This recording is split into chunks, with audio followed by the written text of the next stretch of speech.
បើបងធ្វើចិនបានបងជុំស្រឡាញ់អូនខំថែរក្សាខ្លួនបើឲ្យខ្លួនឯងចែញញឹមទោះដឹងអូនអស់ចិត្តតែនៅលួចសង្ឃឹមមេរងចាំក្រែងអូនបកក្រោយ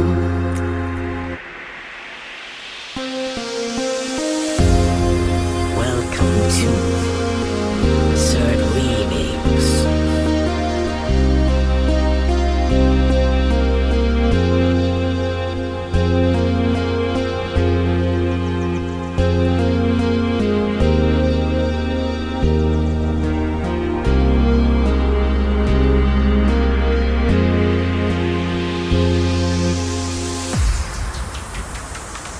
ចែកតែមិនចែកតែកិន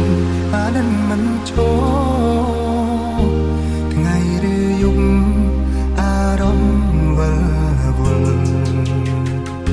ធ្វើបែបណាកាត់ចិត្តបែបណាខ្ញុំមិនយល់មានហេតុផលអាចបំភ្លេចគេបើបងធ្វើចិនបានបងជុំនឹង